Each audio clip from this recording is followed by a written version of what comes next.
Doctor, muy buenas tardes. Nosotros nos ha tocado hablar acerca del procedimiento de control abstracto para resolver el control de constitucionalidad, en especial acerca de lo que son el, el procedimiento a consulta popular y también de las reformas. A continuación, mi compañero.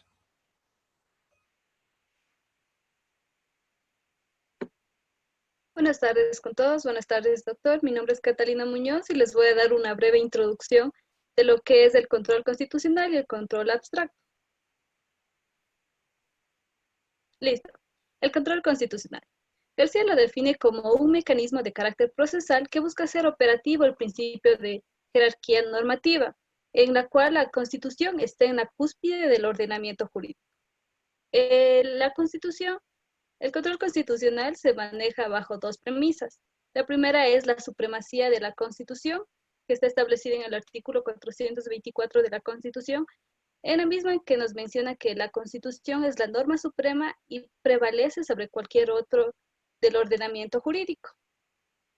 Esto quiere decir que la Constitución es la norma fundamental y que a partir de esta se van a crear las otras leyes y las mismas que no deben estar en contra de la Constitución.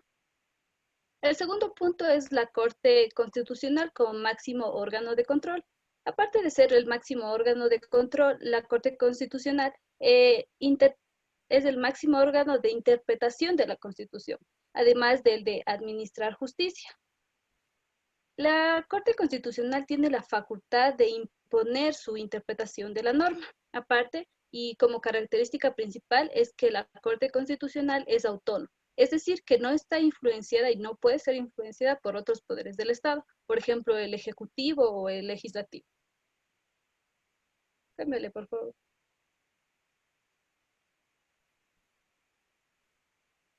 Siguiente. Bien. Ahora sobre el control abstracto. Este está en contra de las normas que no están en concordancia con la Constitución. Es decir, que el control abstracto va a determinar qué normas están o no están conforme a la Constitución. En caso de que la norma no esté conforme a la Constitución, esta deberá decidir si es que permanece en el ordenamiento jurídico o no. Los efectos del control abstracto son a futuro, es decir, que no son retroactivos y solo surtirán efectos en caso de que esté deshecha la norma.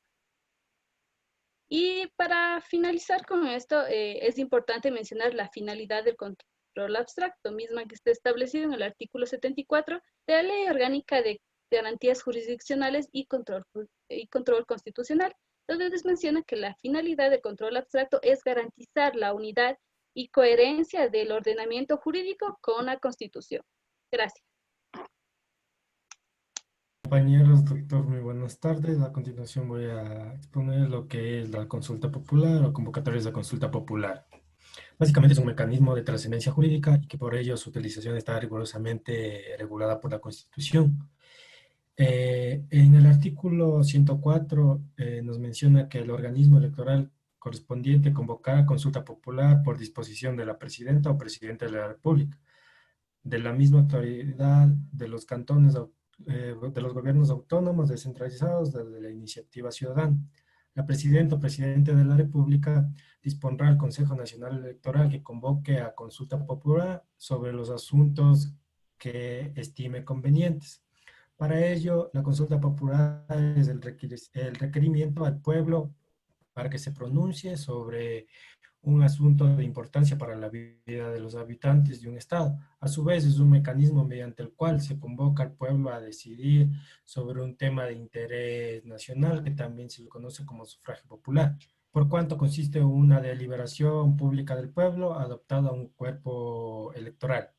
En las formas de participación encontramos lo que es la participación directa, la cual es una forma que existe una participación continua del pueblo en el ejercicio del gobierno, lo que hace necesario crear, profundizar y mantener una cultura de deliberación. Esto ayuda a que tanto el pueblo como el gobierno pueda llegar a un acuerdo claro y conciso y que a la larga no tenga problemas con la misma consulta. En los mecanismos de la democracia directa Básicamente está enmarcada en la consulta popular, que se haya vinculada al concepto de soberanía, ejercida hacia adentro o hacia afuera. La consulta popular puede ser nacional o seccional.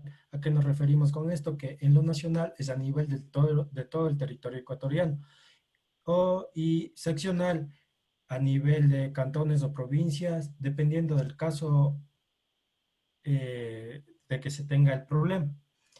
Y para que la consulta popular sea un proceso entendido para todos, debe contar con una o varias preguntas claras para que el elector responda sí o no. En las ventajas de la consulta popular, entendemos que tenemos que la participación directa del pueblo, permitiendo la expresión pura y directa de los intereses populares en los procesos legislativos. Aquí entendemos que prácticamente el pueblo es quien va a elegir qué desea y qué no ante el gobierno. También abre la discusión sobre temas políticos y rivalidades sociales. En esto entendemos que prácticamente las rivalidades sociales y los temas políticos están enmarcados en que el pueblo elige una cosa o menciona una cosa y el gobierno dispone de otra. También otorga una dimensión especial a los cambios políticos fundamentales. Esto en cuanto a que el pueblo es quien va a ser el que va a elegir prácticamente todo lo que debe conllevar o debe realizar el gobierno. Contribuye a la educación y sociabilización política como un medio de expresión popular. Prácticamente aquí quien tiene voto, voz y voto es el pueblo, y el gobierno es el encargado de regular o enmarcar esta situación. Muchas gracias.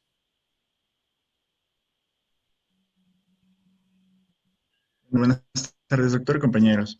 A continuación, para explicar cómo se da el procedimiento del control constitucional de las convocatorias a consulta popular.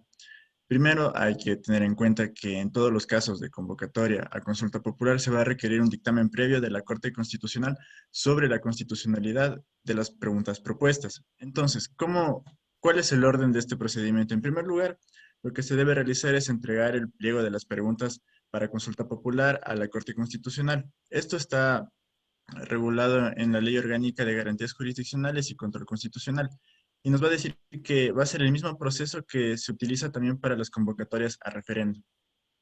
Entonces, en primer lugar, lo que la Corte Constitucional va a realizar en este control va a ser revisar los considerandos que introducen a la pregunta. Entre estos están no inducción de respuestas, también concordancia plena entre el considerando que introduce la pregunta y el texto normativo, que se utilice un lenguaje neutro, sin carga emotiva, sencilla y comprensible para que sea obviamente comprensible para todos los ciudadanos. También que tenga una relación directa de causalidad en el texto normativo y la finalidad de la pregunta. Y también por último que no contenga ninguna información superflua. Esto quiere decir que no tenga ninguna información que no tenga nada que ver con lo que con el objetivo de la consulta popular. Una vez realizado esto, llega la segunda fase, que es el control constitucional del cuestionario. En este lo que va a realizar el control va a ser de la formulación de una sola cuestión por cada pregunta, también la posibilidad de aceptar o negar varios temas individualmente, que no esté encaminada a beneficiar un proyecto político específico y que tenga efectos jurídicos y modificaciones al sistema jurídico. Si las preguntas para la consulta popular cumplen con todos estos requisitos, entonces la Corte Constitucional lo que va a hacer es emitir un dictamen favorable, el cual va a ser enviado al Consejo Nacional Electoral y este mismo va a realizar la convocatoria en un plazo de 15 días. Asimismo, lo que sucede es, ¿qué nos sucede cuando la Corte no resuelve sobre la convocatoria? Aquí, si la Corte no resuelve sobre la convocatoria dentro del término de 20 días siguientes al inicio del control, se va a entender que ha emitido un dictamen favorable y de la misma manera se va a enviar al CNE y este va a realizar la convocatoria en un plazo de 15 días. Muchas gracias.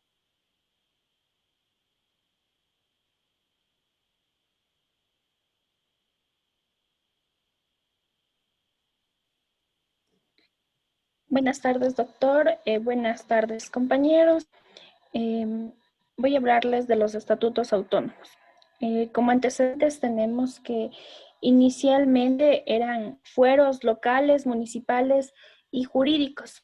Es decir, que realizaba más bien reuniones entre los ciudadanos para poder llegar a un acuerdo y en base a él manejarse.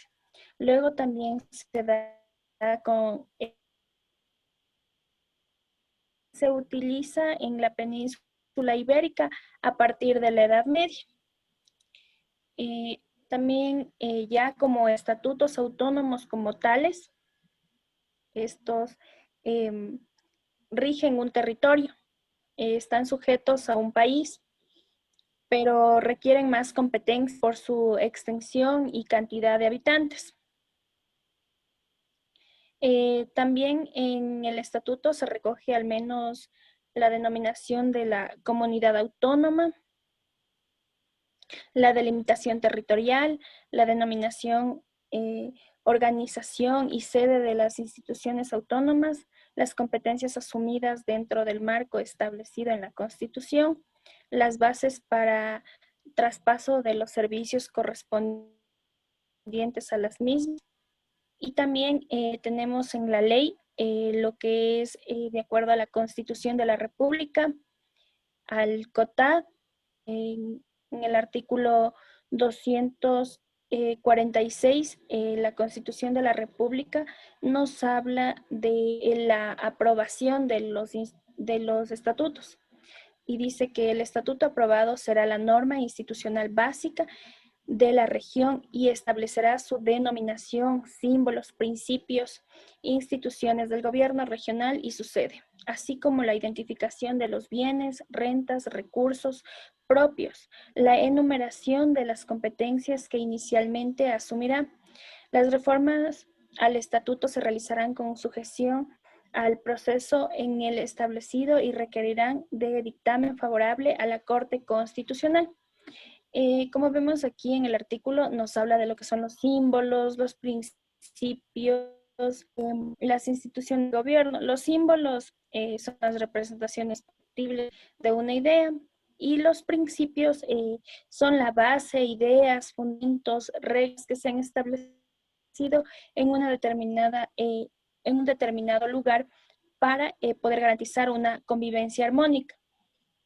Y luego tenemos instituciones del gobierno regional, en la que los gobiernos autónomos descentralizados, es decir, los GATS, son las instituciones que conforman los organismos territoriales del Estado ecuatoriano y estos están regulados tanto por la Constitución como por,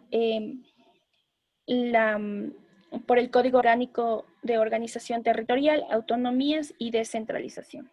Y luego en el COTAD, en el artículo 16, literal C, prácticamente nos habla lo mismo que en el anterior, solamente que en este nos dice que el estatuto prevé de manera obligatoria estructuras descentralizadas para la gestión de sus competencias.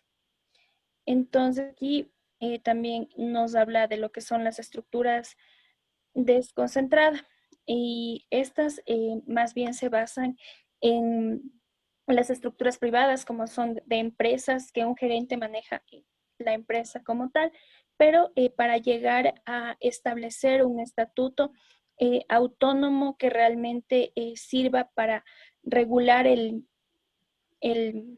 estado o el territorio en el que se va a aprobar, lo que se necesita es que esté en conformidad con todos estos elementos, principios, símbolos, territorio y todos estos índices. Gracias.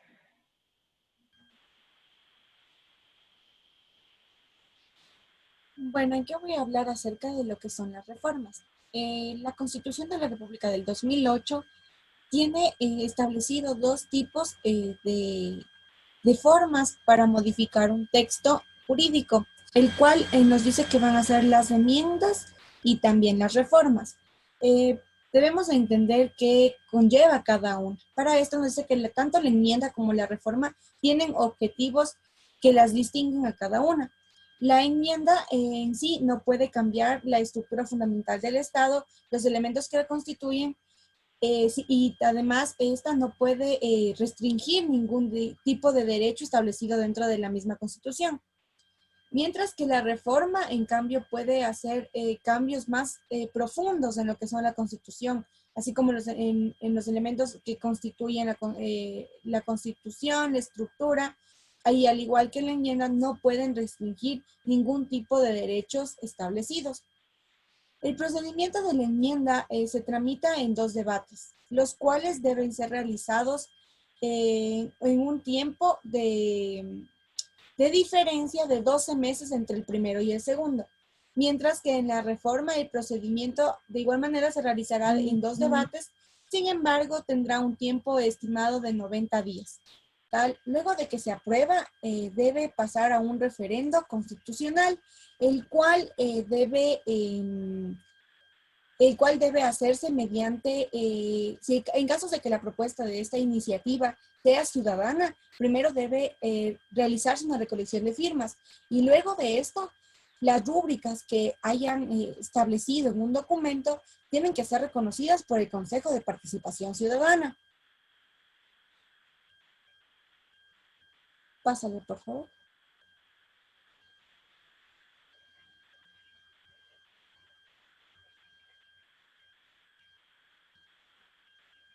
Por tanto, ¿qué son las reformas constitucionales? En sí, las reformas constitucionales, el diccionario jurídico nos establece una definición como tal, ya que en la Constitución de la República no existe una definición clara y precisa de lo que es una reforma. Por tanto, tenemos que las reformas son consideradas el acto de sustituir un texto por otro que tenga un significado más claro o que establezca un significado distinto al ya establecido en algún texto jurídico o en alguna norma jurídica. Continuando con la exposición de mi compañero, vamos a hablar sobre las reformas constitucionales. Es decir, que el procedimiento de reforma de la Constitución tendrá lugar por iniciativa de la presidenta o presidente de la República. Es decir, que está a cargo de la persona que se encuentre como líder de nuestro país. La solicitud a solicitud de la ciudadanía, es decir, del pueblo. Debemos tener por lo menos al respaldo de un porcentaje de ciudadanos y ciudadanas inscritos en el registro electoral. Junto con ello, hablamos sobre lo expuesto.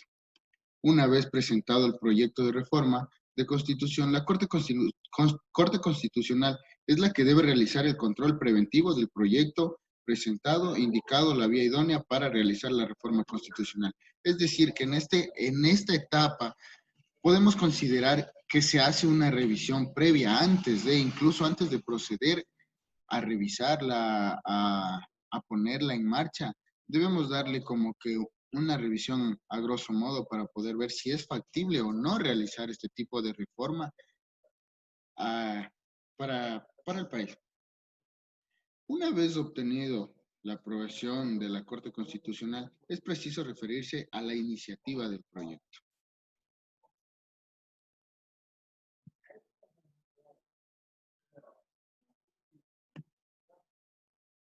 El proyecto debe ser conocido por la Asamblea Nacional para posteriormente ser aprobado en 2 debates. Es decir, que en caso de que en un solo debate no sea posible la aprobación de este proyecto, ya vamos a una segunda vuelta en la cual tienen un plazo de menos de 90 días de diferencia, no obstante, sobre aquello que cabe hacer ciertas precisiones, como decir, ciertos arreglos, para que a pesar de esto se entendería que los debates deben ser realizados con 90 días de diferencia. Lo real es que la Asamblea Nacional está facultada para realizar el debate de transcurridos los 90 días. De ser aprobado el proyecto de reforma parcial, finalmente es sometido a convocatoria de referéndum en los siguientes 45 días sin dejar el lado del control que efectúa la Corte Constitucional. Antes y después y durante el proceso de reforma, ya que antes que se realice la convocatoria de referéndum, la Corte Constitucional debe emitir un fallo en el cual se aprueben las preguntas. Es decir, que de esta manera el control consagrado en el artículo 346 de la Constitución ecuatoriana incluye que las reformas constitucionales puedan hacerse al respecto Cabe precisar también que si bien puede revisar la constitucionalidad de una reforma constitucional, es decir, que si esta es factible o no para poder darse. Y finalmente tenemos el trámite de la reforma previa. Es propiamente un trámite que, como ya se ha dicho, ayuda a reformar, a cambiar, a suprimir, a mejorar artículos principalmente referentes a la estructura del Estado. Gracias